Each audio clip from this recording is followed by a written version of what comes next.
Let me ask you something raw. Why is it that we can diagnose someone else's mistakes in seconds, but stay blind to the patterns quietly destroying our own lives? Think about it. How fast do you catch their flaws, but miss the toxic habits creeping through your heart? We've all been there, ready to judge, quick to criticize, eager to point fingers.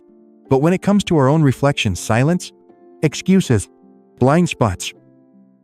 Let me ask you something raw. Why is it that we can diagnose someone else's mistakes in seconds, but stay blind to the patterns quietly destroying our own lives? Think about it.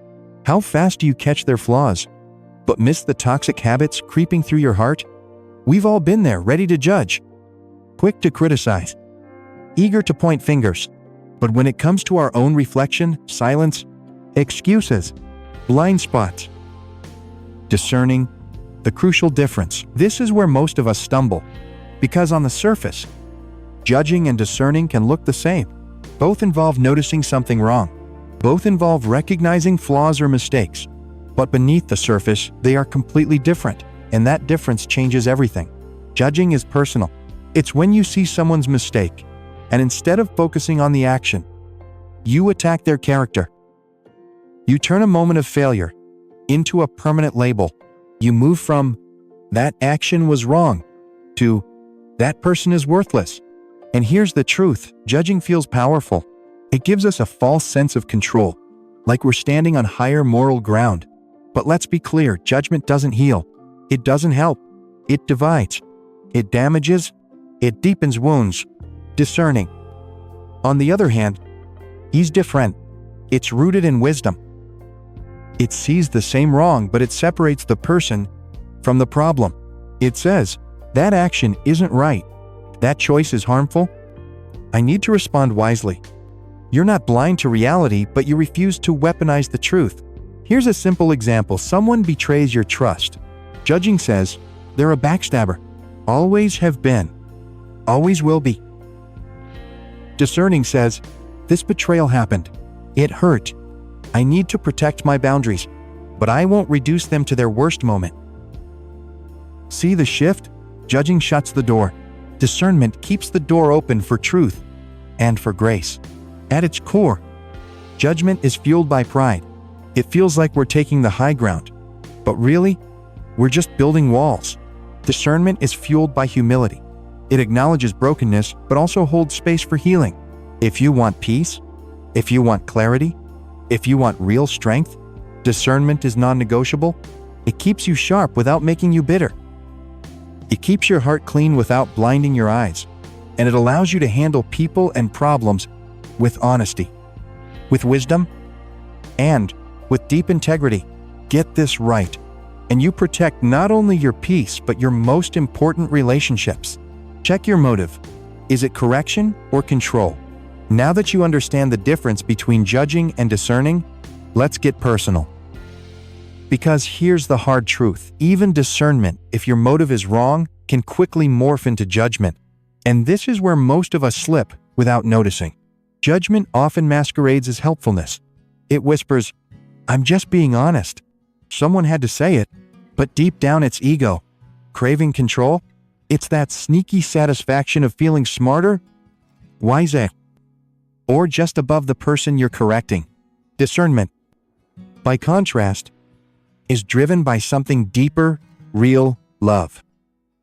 It's fueled by compassion, not a need to win, but a desire to live. So, how do you tell the difference? Ask yourself this: am I doing this out of love or out of pride? And be brutally honest, because your tone, your attitude, your words, they all reveal what's really going on inside. Picture this: your friend messes up again. They ignore advice. They make a bad call. And now they're facing consequences. If your motive is love, you might say, "Hey, I know this is tough, and I'm here if you want to talk about how to move forward. I care about you."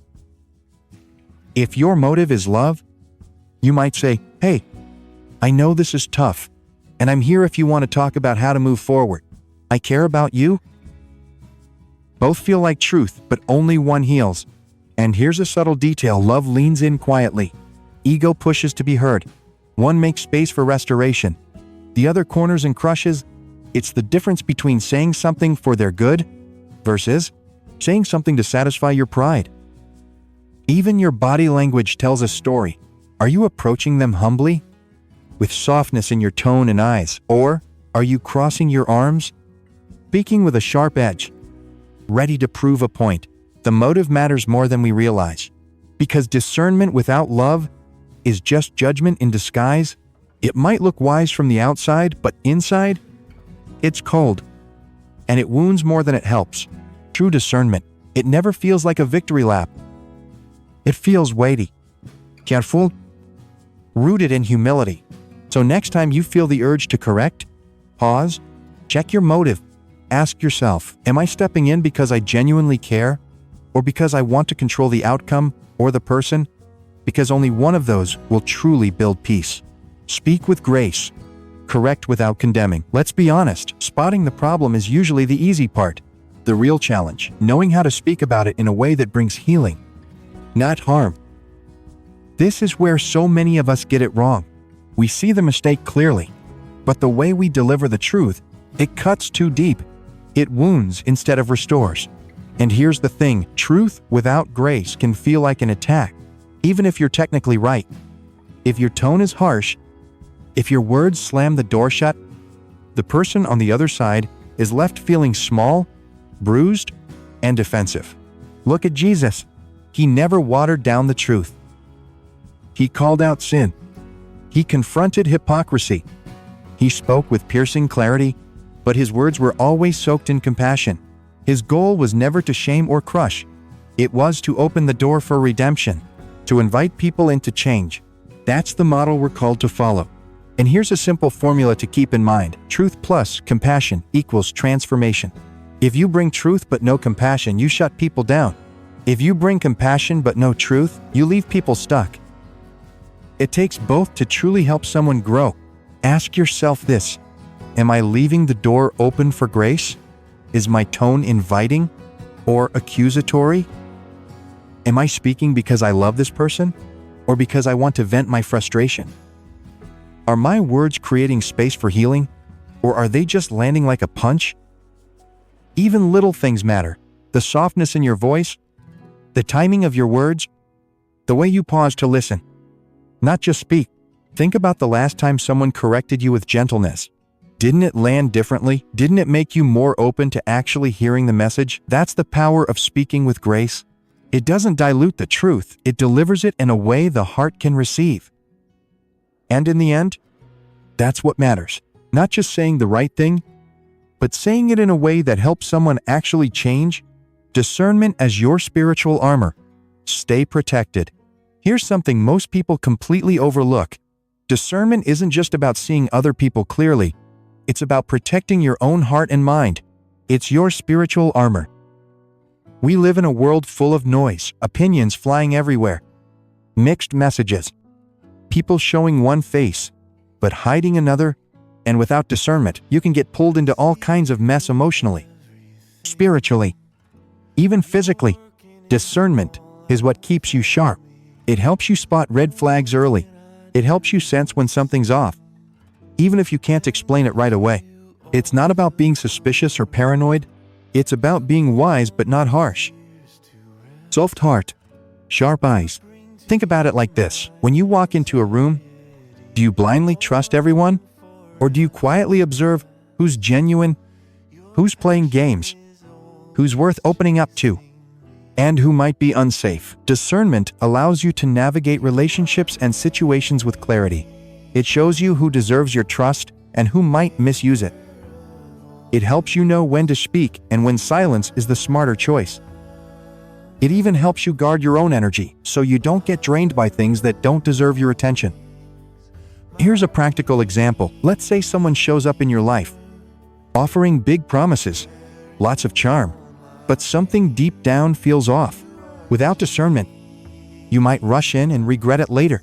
But with discernment, you pause, you observe, you give things time to reveal their true nature. And 9 times out of 10, that pause saves you from a lot of heartache. That's why discernment is so much more than a spiritual extra. It's your daily armor. It clears your vision so you're not fooled by surface appearances, and it keeps your soul safe from manipulation, from distraction, and from walking into battles you were never meant to fight. In a world that rewards quick judgments and fast moves, discernment gives you the power to slow down, to see deeper, and to choose wisely. And that wisdom, it's priceless. So, we've covered what discernment really is, how to check your heart, and how to speak truth with grace. But here's the big takeaway. It's not enough to just see the problem. You have to approach it with wisdom and with love. Don't judge, but don't be blind either. Judging destroys. Discernment protects, guides, and builds. And this is personal. I want you to pause and really ask yourself, where in your life do you need to stop pointing the finger and start discerning with a pure heart? Who needs less of your judgment and more of your grace-filled clarity? What situation have you been ignoring where discernment could protect your peace? This is where true growth begins. Not in being louder, but in being wiser. Not in shutting your eyes, but in seeing clearly and responding with humility. If today's message opened your eyes, hit like, share it with someone who needs this reminder, and drop a comment letting me know what hit you most. And if you're ready to build deep, unshakable inner peace, peace that holds steady no matter what chaos hits you next, check out the next video. Trust me, you don't want to miss it. I'll see you there.